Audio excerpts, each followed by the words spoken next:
Et voilà, mesdames et messieurs, je vous le disais hein, que nous allons nous retrouver dans le fauteuil de l'invité de la matinale pour recevoir Dr Benoît Akpor-Kanon. Comme je vous l'avais dit, spécialiste, médecin spécialiste de foie. Voilà, j'y arrive finalement. Il est déjà là avec nous. Dr Benoît Akpor-Kanon, bonjour. Bonjour, monsieur le journaliste. Merci de répondre présent à cette invitation. C'est nous qui vous remercions. Je rappelle que vous êtes le président de l'ONG Foie Saint Bénin, FOSAB en abrégé. Alors, FOSAB, Foie Saint Bénin, quand on l'entend, qu'est-ce qu'on peut retenir? Quand on entend FOSAB, Foie Saint-Bénin, en abrégé FOSAB, c'est une ONG qui regroupe les patients d'hépatite au Bénin.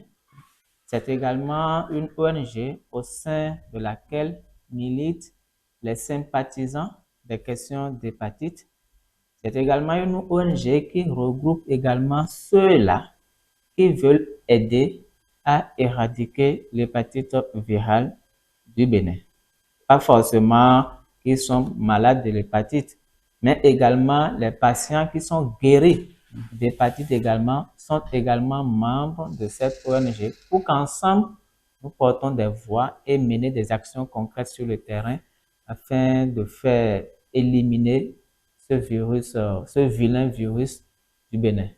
Les hépatites, vous avez parlé de trois catégories de personnes déjà. Il y a les patients, ceux-là qui veulent lutter contre la maladie et ceux-là qui ont été guéris déjà de ce mal. C'est bien ça. Je disais ceux qui sont porteurs du Les virus, porteurs du virus, ceux qui sont guéris déjà du virus oui.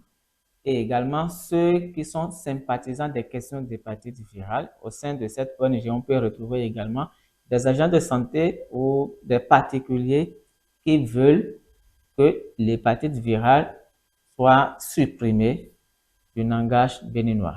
Et FOSA Bénin existe depuis quand et bon, quelles sont les actions justement menées? FOSAC Bénin existe depuis 2015. Mhm.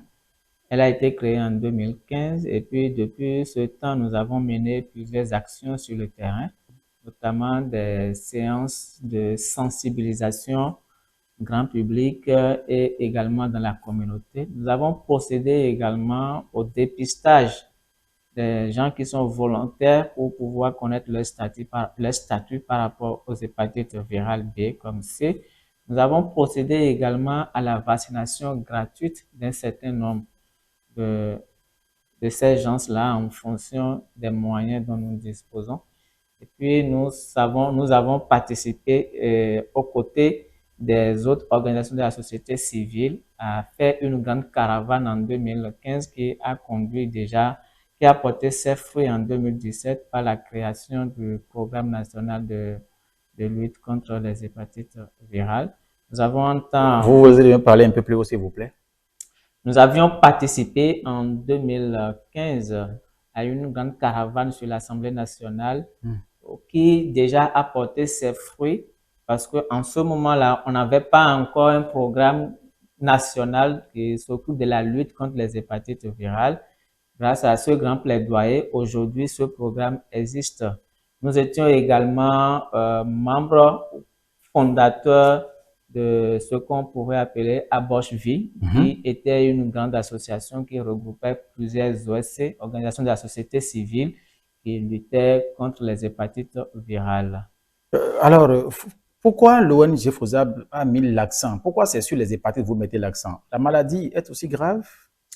L'hépatite virale, c'est une maladie qui évolue en sourdine.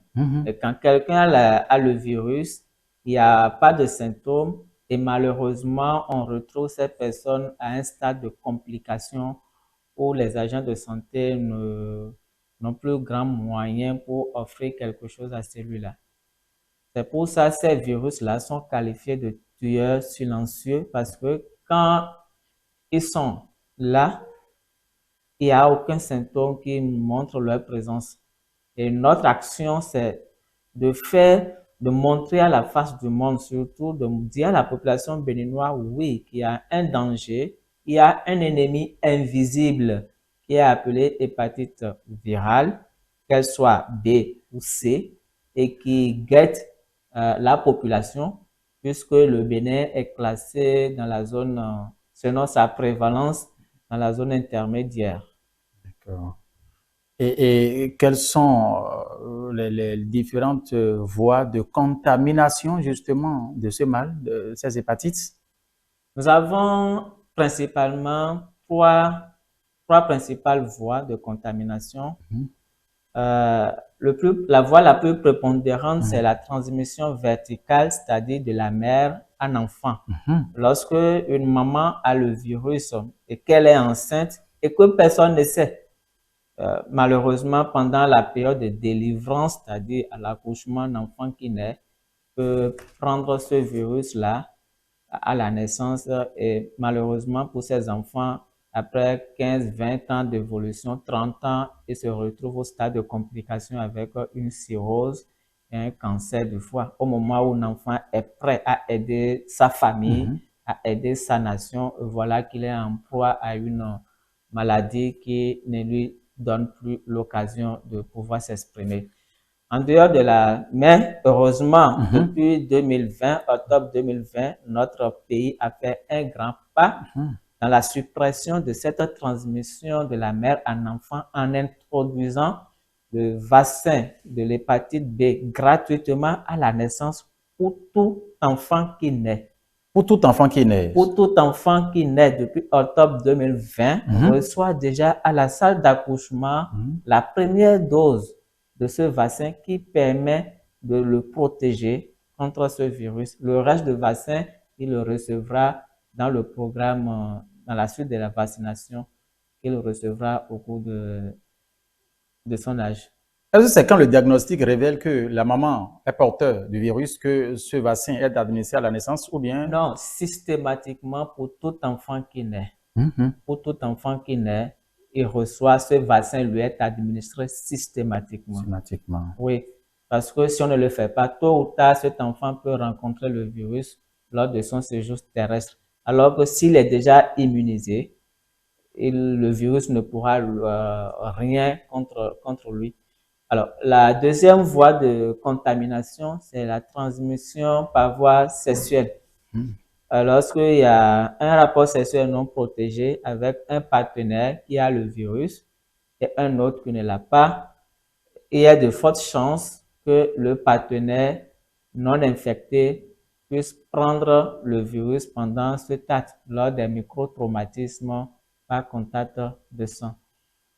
Et puis la troisième voie, c'est la transmission intrafamiliale ou lorsqu'on utilise des objets tranchants, des objets coupants et autres que quelqu'un avait déjà utilisé, si malheureusement la personne avait été contaminée, en utilisant ces mêmes objets, on peut malheureusement rentrer en contact avec le virus. Ou lorsqu'on partage des matériels de pédicure, manicure, Mhm. ou bien lorsqu'on se livre au tatouage, par exemple, avec des objets, le matériel qui a servi à tatouer d'autres personnes, il y a de fortes chances de prendre le virus si quelqu'un qui a été tatoué précédemment avait été infecté. On apprend aussi que les hépatites B se contaminent à travers la voie salivaire, c'est-à-dire à travers les salives. Est-ce que c'est vérifié, cela? C'est vrai que le virus est présent dans tout ce qui est sécrétion biologique de l'organisme, à savoir la salive, à savoir les Sûr. sécrétions vaginales, les sueurs, le liquide séminal. Mais le liquide dans lequel le virus est plus concentré, c'est le sang. C'est le sang. Maintenant, pour qu'il y ait une transmission par voie salivaire, il faut que celui qui reçoit cette salive-là ait des lésions, ait des plaies dans la bouche. Autrement, le virus va rentrer dans sa bouche et passer par son tube digestif pour être éliminé. Donc, sans problème. Mais il est prouvé que cette voie de contamination est très, très faible. Donc, aujourd'hui, on ne peut pas considérer la transmission salivaire comme étant un moyen un mode de contamination. D'accord. Donc, vous avez compris, hein, c'est pas une raison, en tout cas, pour abuser. Il faut faire doucement, sinon vous risquez de blesser aussi l'angle. On continue cet entretien avec vous, Benoît Kouakanou. Ici, l'essentiel, c'est cette activité que vous projetez sur la Titengu à compter de ce mardi. De quoi sera-t-il question concrètement à partir de ce 28? Oui, ce mardi 28 octobre, Nous allons commencer par une caravane au niveau à Natitengu. Nous allons commencer à la place Aubercy. C'est de quoi s'agit-il concrètement? En fait, c'est une marche, une grande marche de sensibilisation. Parce que si nous voulons parler de quelque chose et que la population ne sait pas ce que c'est, il faut déjà l'amener à assister, à comprendre et à poser des questions afin d'adopter des attitudes qui va lui permettre d'éviter la transmission, bien la contamination. Et ça va se passer comment, cette activité, voilà? Donc, nous avons comme première activité de faire la caravane, une marche de sensibilisation qui va débuter à la place Aubercy pour arriver à l'esplanade de la mairie de Natitengu. Et là, nous aurons à faire un plaidoyer à un endroit de nos autorités, la mairie, la préfecture, la DDS et également un endroit de la population pour une prise de conscience par rapport à ce virus. On aura également à tenir une grande séance, une conférence de sensibilisation sur les hépatites virales, B et C, suivie de dépistage également. Quelles sont des catégories de personnes qui peuvent participer à cette activité que vous organisez à partir du 28 octobre à Natitengu? Tout le monde est invité à participer, puisque dans nos familles, dans notre entourage, nous avons quelqu'un qui malheureusement peut-être est porteur de ce virus et qui s'ignore. Dès que vous avez l'information, vous savez de quoi il s'agit, vous pouvez amener votre proche, votre ami à aller connaître son statut. Dès qu'il connaît son statut maintenant, il sait à quoi s'en tenir. S'il faut aller se faire vacciner, il va le faire. S'il faut se diriger vers un spécialiste en la matière, parce qu'il est porteur du virus, il pourra également le faire. Ceci va permettre d'éviter une mort, je ne dirais pas une mort certaine, d'éviter que beaucoup soient handicapés de ce virus-là dans un futur proche. Et quelles sont les conditions pour prendre part à cette activité, à cette grande marche justement de sensibilisation à Natitengu? Il n'y a pas de conditions, il suffit d'être présent sur les lieux et d'accompagner la caravane, de suivre également je dirais les communications qui vont suivre cette marche. Vous avez parlé de dépistage gratuit. Voulez-vous dire de dépistage justement pour cette maladie? Est-ce que c'est gratuit ou bien il y a des conditions à remplir? Oui, nous avons un certain nombre de personnes à dépister. Compte tenu des moyens, le nombre est limité. Donc, ceux qui seront là-bas, certains auront quand même la chance d'être dépistés et d'autres auront la chance également de bénéficier de la vaccination gratuite contre ce virus. La vaccination contre les hépatites, c'est une série de vaccinations administrées? Oui, c'est une série de vaccinations. Nous avons pris les dispositions pour que ceux que nous pouvons dépister puissent recevoir la première dose. La première dose, puis la deuxième dose, tout au moins. Ah, d'accord. Et puis, on verra avec le temps par rapport à la troisième dose si nos moyens nous permettent de pouvoir leur acheter ça, ou peut-être pour ceux qui ont les moyens et qui veulent soutenir l'ONG, ils sont les bienvenus. Ils peuvent également nous contacter pour que, après cette activité, pour ceux qui vont avoir la chance d'avoir la première, la deuxième dose, puissent également bénéficier de la troisième et de la dernière dose pour se dire qu'ils sont totalement immunisés contre ce virus. Il y a un écart hein, de la première dose à la deuxième jusqu'à la troisième. Il n'y a pas un écart? Si. Donc, lorsque le test est négatif, en même temps, la personne reçoit la première dose. Et puis, un mois après la première dose, on lui administre la deuxième dose. Et la troisième et la dernière dose est administrée 5 mois après la deuxième dose. D'accord. C'est comme ça. Oui. Alors, et pour cette activité qui s'organise à Natitengu, à partir de ce mardi où nous parlons, alors dites-nous un peu, est-ce que les dispositions ont été prises, la DDS, la préfecture, la mairie, est-ce que vous avez pris tout? Parce que quand on parle de caravane, c'est une foule que vous voulez drainer ici. Est-ce que les dispositions ont été prises déjà pour la bonne tenue de cette activité? Oui, vous savez que nous sommes dans un pays de droit et puis nul n'est censé ignorer la loi. Donc, pour cela, nous avons pris cette disposition depuis bientôt 3 mois où nous avons envoyé des courriers aux diverses autorités, à savoir la mairie, la préfecture, la DDS, ainsi qu'à la DGPR, la direction départementale de l'Atakora, pour nous soutenir dans cette activité afin que les fauteurs de troubles soient éliminés. Voilà, tout simplement. Alors là, quel message avez-vous maintenant à l'endroit de ces milliers de téléspectateurs internautes qui nous suivent par rapport à cette activité? Quelle suite justement donner lorsque lorsque vous allez finir cette phase à Nati Tengu? Quels sont les projets à court, moyen, long terme de l'ONG FOSAB? Oui, nous allons dire l'hépatite virale n'est pas une question d'une journée. En fait, nous organisons cette activité du 28 octobre dans le cadre d'une centaine d'actions que l'ONG avait décrétées depuis le 28 juillet passé, le 28 juillet 2025, qui nous a permis alors de faire des séances de sensibilisation dans diverses communes de notre pays et que nous avons décidé de faire une grande alors sensibilisation avec caravane dans la ville de Nati Tengu. Oui, quand cette activité va passer, ce n'est pas la fin que l'hépatite virale n'existe plus, mais ça va nous amener, vous et moi, chers internautes, chers téléspectateurs, à prendre conscience que ce virus, il vit avec nous, puisque au Bénin, par rapport à l'hépatite B, il y a sur 10 personnes, il y a au moins une personne qui est porteuse de ce virus et malheureusement qui s'ignore.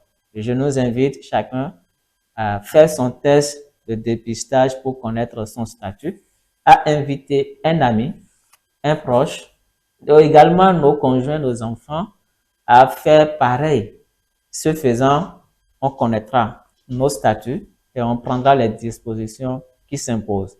Et également aux autorités et aux personnes de bonne volonté qui peuvent aider, l'ONG a les bras ouverts et qui vous attend afin que nous puissions également répéter cette activité dans d'autres communes, pourquoi pas dans d'autres villes du Bénin. Notre mission, c'est qu'il n'y ait plus de Béninois ignorants par rapport à ce virus.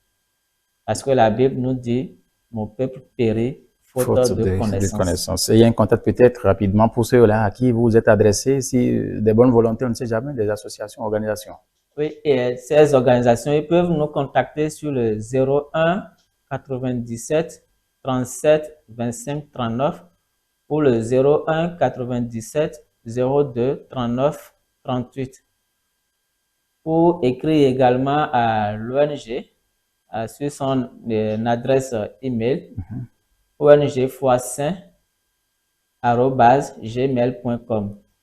D'accord. C'est donc c'est noté, fidèles téléspectateurs, amis internautes.